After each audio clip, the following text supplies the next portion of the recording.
Good evening. Today is Tuesday, October 4th, 2022. Thank you for joining us. Tonight on News 13, Alex Bangle will have an update on the election results. Also, law enforcement seized over 200 pounds of illegal narcotics in our state during the summer months. Those stories and more, plus I'll have your weather forecast. I'm Julie Swisher, and this is News 13. Keeping our eye on the interior. News 13 starts right now. And starting us off tonight, it is Election Day in the interior, and our very own Alex Bangle is on scene at the Centennial Center with the latest in voting news. Alex, how's it looking out there? Thanks, Julie. I am here at the Pioneer Park Centennial Center with Lynn, who is a precinct chair here. Now, it is Election Day, and people from all over the Fairbanks North Star Borough are coming out to have their voices heard. Now, Lynn, how has the turnout been today? Well, it's been really steady, and we've had maybe about over 400 people voting already, so that would mean over 800 votes cast, because this is both the city and the borough election. And I've been very impressed with just the helpfulness that people have been and the way they have thanked us and been so polite. It's been a very pleasant day, and some of my workers say, boy, I want to work the next election too. Well, I'm glad to hear it. So when do polls close today? They close at 8 o'clock. Okay, and so people will be here clear up until then. You know, you show up at 7:59, you can still get a vote in? As long as you're in line by 8. Okay, perfect. And basically, if somebody has trouble getting here, like due to a disability or some other reason that they're unable to make it in person to vote, do they still have a way that they can do that today? Yes, we have something that's called the special needs ballot. And if someone is disabled, they can request someone to be their representative. And that representative then will fill out a form, an envelope, and then say that they will not disclose or influence how the person voted. And then the voter needs to fill out or have filled out the form. And we put the ballot in the envelope, and the representative takes it to the voter and then brings it back.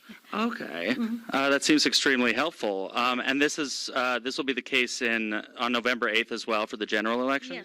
Yes, it is. Now, how long have you been working at a polling place like this? Oh, I imagine 25, 30 years. Oh, wow, that's a long time. I haven't been chair more than 20. Okay, almost no time at all, right? No, I assume you learn a lot in that kind of time. We do, and things have changed a bit. Right now we went through the precincts were changing, and we have fewer precincts, so we have more people in it. And like today, someone came that had been in Precinct 2. Well, now what used to be Precinct 2 is Precinct 1, and it's at the library. So we had to find out how it had changed. Right. I assume that has caused maybe some confusion, but hopefully people can still find their way out. Well, thank you so much for joining me. And yeah, if there's still a chance to come out here, if you haven't voted yet, back to you, Julie. Yeah. And thanks, Alex. Always great information. Of course, we'll keep you updated on the results as they come in tonight. And be sure to check out our website at webcenterfairbanks.com throughout the evening. And moving right along, the Alaska Department of Public Safety and our local, state, and federal law enforcement partners have seized over 212 pounds of illegal narcotics as part of a focused enforcement initiative that occurred across the state this summer.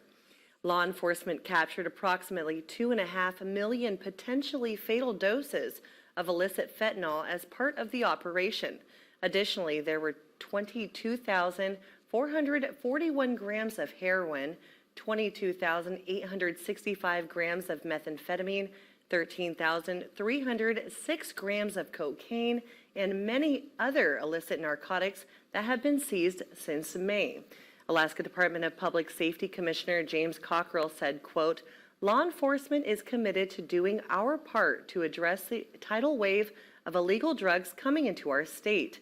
To To those trafficking these dangerous drugs in Alaska, know that sooner or later, Alaska's dedicated Alaska State Troopers and law enforcement officers will eventually catch up with you and hold you accountable for the death and destruction that you have caused our state. End quote.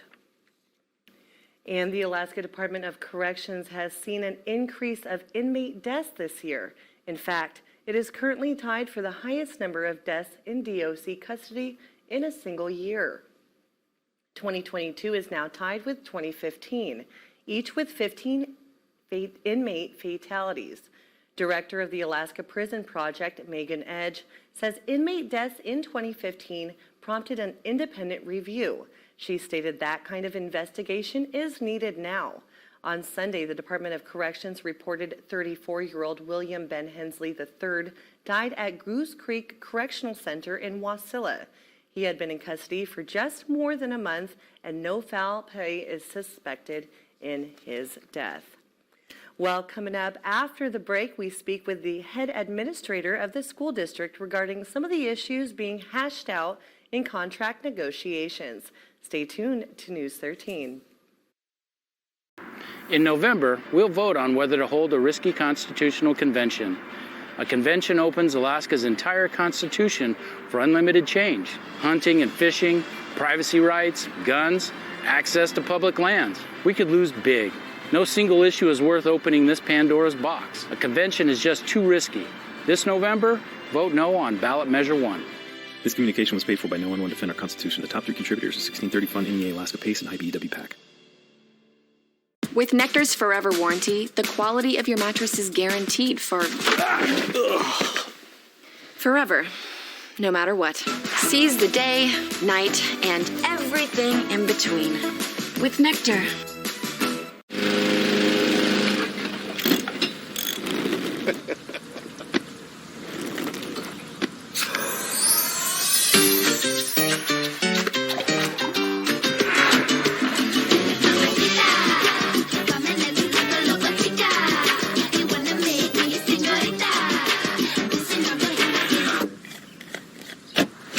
Para tener una vida de suavidad al manejar, protege y energiza tu motor con Quaker State.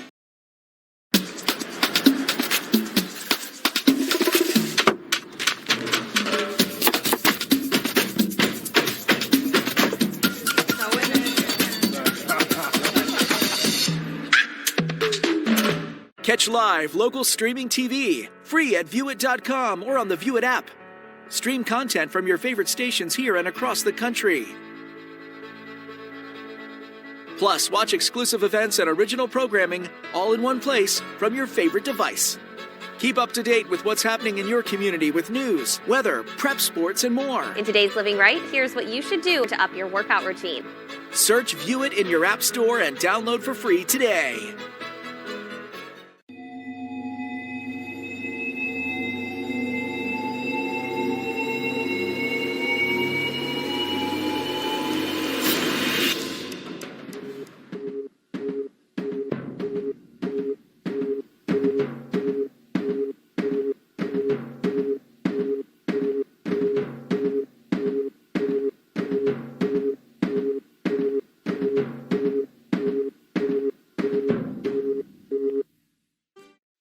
And welcome back to News 13. Over the fall, the Fairbanks North Scarborough School District has been in negotiations with 2 of its largest staff unions.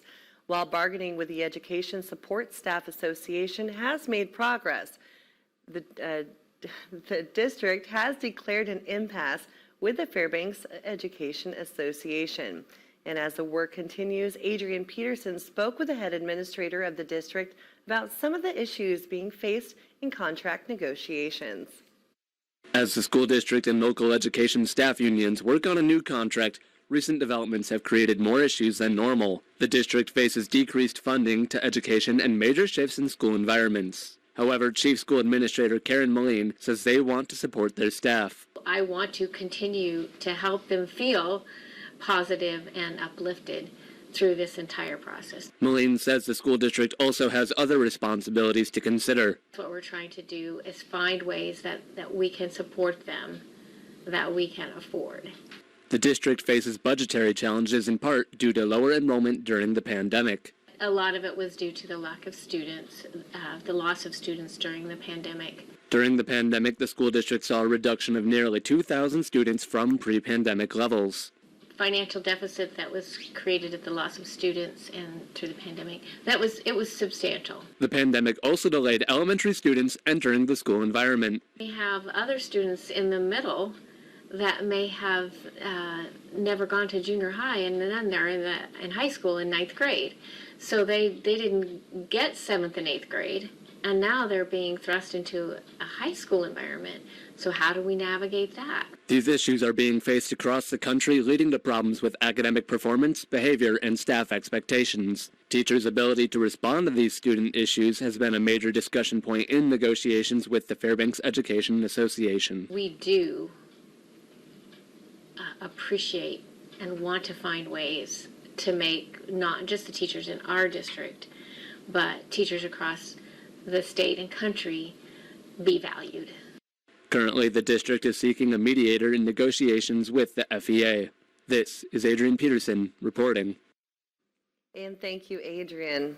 Now, if you are one of the millions of Americans with credit card debt spread across multiple cards, we've got some expert advice on managing your money.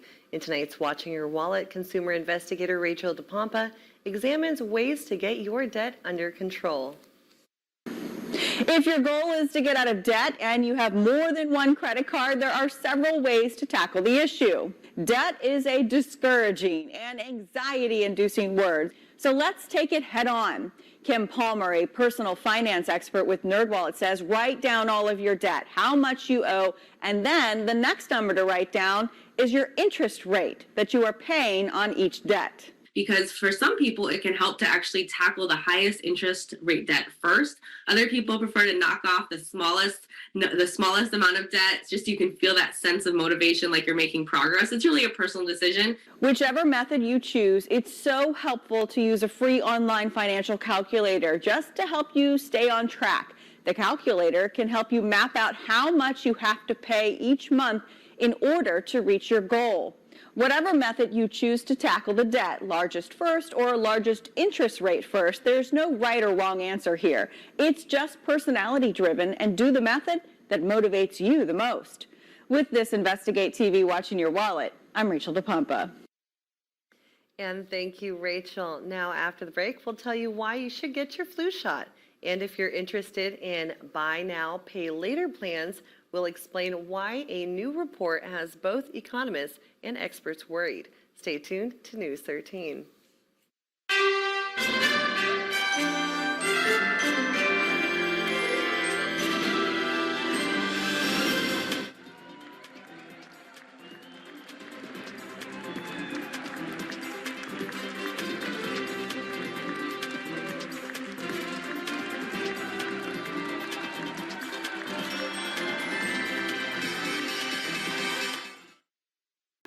In November, we'll vote on whether to hold a risky constitutional convention.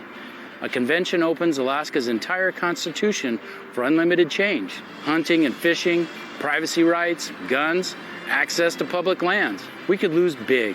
No single issue is worth opening this Pandora's box. A convention is just too risky. This November, vote no on ballot measure 1. This communication was paid for by No One Will Defend Our Constitution. The top 3 contributors are 1630 Fund, NEA, Alaska PACE, and IBEW PAC.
And welcome back.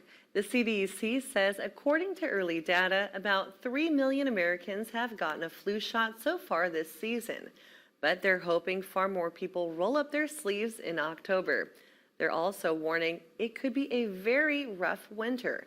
From CBS News, Naomi Ruckham reports. Dr. Jeb Teichman rolled up his sleeve for his annual flu shot today. It's a vaccine he's passionate about after losing his 29-year-old son Brent to the flu 3 years ago. And the irony here is that as a pediatrician, I was a tireless advocate for all vaccinations. But you know, when they're a young adult and they think they're invincible, you can't grab them by the hand anymore and drag them to get their flu shot. Teichman joined other doctors and U.S. health experts for a national conference aimed at encouraging all Americans to get a flu vaccine. They expect it could be a highly infectious year if the U.S. is anything like Australia that just finished up its flu season. They had the worst influenza season over the past 5 years. In a recent national survey, only 49% of adults say they plan to get the flu vaccine. Health officials are also concerned that the percentage of pregnant people and children getting the flu vaccine has continued to trend downward. The lowest flu vaccination coverage we have seen in children in the last 8 seasons. And for the first time, health officials are recommending people 65 and older receive a high-dose flu vaccine or an adjuvanted flu vaccine. An adjuvant is added to a vaccine to create a stronger immune response. This preferential recommendation was based on a review of the available studies, which suggested that in this age group, these vaccines are potentially more effective than standard dose unadjuvanted flu vaccines. Health experts also suggest pair your flu vaccine with your COVID-19 booster for maximum protection against both respiratory illnesses this winter. Naomi Ruckham, CBS News, New York. Thanks, Naomi. Now on to a new online payment service called Buy Now, Pay Later. It allows you to pay for items in installments. And now federal regulators are considering stricter rules. From one of our national partners, Cole Higgins explains why a new report has both economists and experts worried. Buy now, pay later. It's an increasingly popular online payment option, but it's also gaining the attention of federal regulators and raising concerns from some economists. I think buy now, pay later should be more highly regulated. The services, which allow you to pay for items in installments, could soon face stricter rules. A recent report from the Consumer Financial Protection Bureau found the services are financially risky for consumers and should be regulated more like credit card companies. Economist Mark Zandi agrees and says those types of loans are often going to hard-pressed, low-income households. They're particularly vulnerable and in many cases don't have the same kind of financial understanding that they might need to be able to really evaluate whether this is a good arrangement for them or not. According to the report, Americans took out more than $24 billion in loans on buy now, pay later programs in 2021. That's up from only $2 billion in 2019. Financial experts warn you could rack up debt you can't afford to pay back because the services encourage you to buy extravagant items that you previously wouldn't be able to buy. You're shopping online, you want a dress, you need a dress, but you see this jacket, and you see something else. The next thing you know, you spent more because you can pay it over time. Most buy now, pay later companies charge late fees or start charging interest if you don't make payments on time. And missed payments may lead to them freezing your account and your debt could be turned over to a debt collector. And sometimes those late payments are reported, which could impact credit score. If you're not careful, you'll end up having a lot of these buy now, pay later contracts for stuff that you really don't need. For today's Consumer Watch, I'm Cole Higgins. Thank you, Cole. And as a reminder, don't forget to enter your scores and maybe win prizes in our Pro Football Challenge. See webcenterfairbanks.com for all the details and be sure to tune in tomorrow to see if you're this week's winner. And don't go anywhere. I'll be right back with your weather forecast. Stay tuned. In November, we'll vote on whether to hold a risky constitutional convention. A convention opens Alaska's entire constitution for unlimited change. Hunting and fishing, privacy rights, guns, access to public lands. We could lose big. No single issue is worth opening this Pandora's box. A convention is just too risky. This November, vote no on ballot measure 1. This communication was paid for by No One One Defend Our Constitution. The top 3 contributors are 1630 Fund, NEA, Alaska PACE, and IBEW PAC.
And welcome back, everyone. Well, you know, it's my favorite time of the day. Let's take a look at our weather forecast for today. Highs right around 57 degrees, and boy, wasn't it beautiful.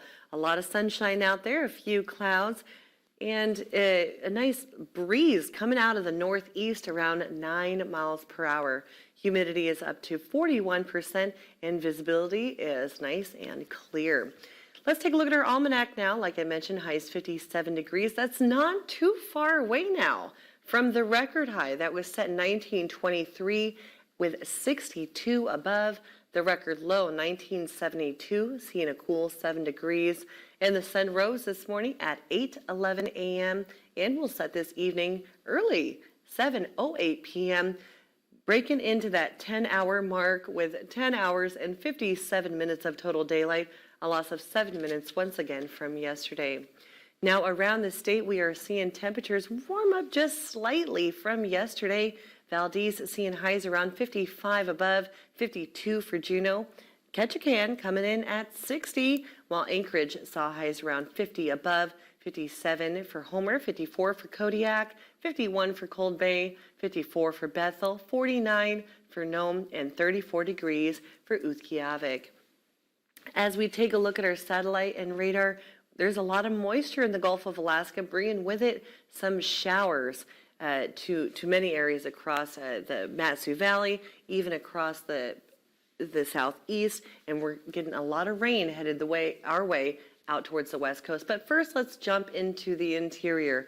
We saw a few clouds, we saw a nice breeze, and sunshine. It was a beautiful Tuesday. There's not a lot to report on across the interior. We had pretty pleasant weather conditions all around, but for our friends across South Central, they saw some rain showers today. They could see some later on tonight and tomorrow. They could catch a break. There's a slight chance of rain, but mostly cloudy skies. Where all the activity is heading, of course, is towards the west coast. Now, we had a record amount of rain, or a storm, I should say, last month. Now they're getting inundated with a lot more showers and high surf and gusty winds headed their way. I got a graphic here for you. Now, there's a coastal flood warning in effect for Wednesday, and that's going to be all the way from the northern and western Arctic coast along the Chukchi Sea coast and Baldwin Peninsula coast, starting Wednesday at midnight to noon on Friday. Water levels could rise 5 to 8 feet above their normal tide. And so they're going to see high tides along much of the west coast, stretching all the way from Wales to Utqiagvik, and with that is also going to come some high winds. Now, they could see winds anywhere between 30 to 45 mile an hour with gusts close to 65 to 70. So that is definitely some impactful weather that is heading their way, and we'll definitely keep our eye on that. As far as tomorrow's forecast for the northern region, there is the coastal flood warning we just talked about, wind and high surf for Utqiagvik and Nome, rain showers, and possibly even a little snow for Dead Horse at 35 degrees. In the interior, we're going to see temperatures once again in the 50s, but it is going to slowly start to cool down this week. But for tomorrow, let's just enjoy those partly sunny skies. As far as the Panhandle, rain showers for both Ketchikan and Juneau, temperatures in the upper 50s to 60 above for Ketchikan. And then as we head over towards the southwest, mostly cloudy skies for Cold Bay, heavy rain showers for Kodiak once again, partly sunny for Bethel, and then heading into south central. Temperatures are going to warm up in Anchorage to 62 degrees, 57 for Homer. Like I mentioned, they're going to take a quick break from the rain. They could see a few light showers, but overall, they're going to see a few clouds, but that rain will continue in Valdez. Now for tonight's forecast, 34 above and mostly cloudy for Fairbanks. And for tomorrow, highs 50 degrees, partly sunny. In the evening, lows right around 36. Now, as we take a look at our next 7 days, we're seeing this trend where it's going to slowly start to cool down, along with some showers as we head into next week. Now, just take a look at our overnight low Monday night. It is really starting to get chilly out there, folks. Don't worry, winter is slowly creeping up, but for now, let's just enjoy the fall. And thank you so much for joining us. Before we go, I want to talk about our annual coat and winter gear drive, which is happening now until October 16th. Drop off your new or gently used items here at the KXDF studio or at our other sponsor locations. So clean out those closets and let's help those in our community that may have trouble staying warm this winter stay warm. And thank you so much for joining me this evening and Alex out in the field. If you have any news ideas, call 907-452-1719. Be sure to check out our Facebook page at webcenterfairbanks.com. So from everyone here at KXDF, thank you so much for joining us and have a great evening.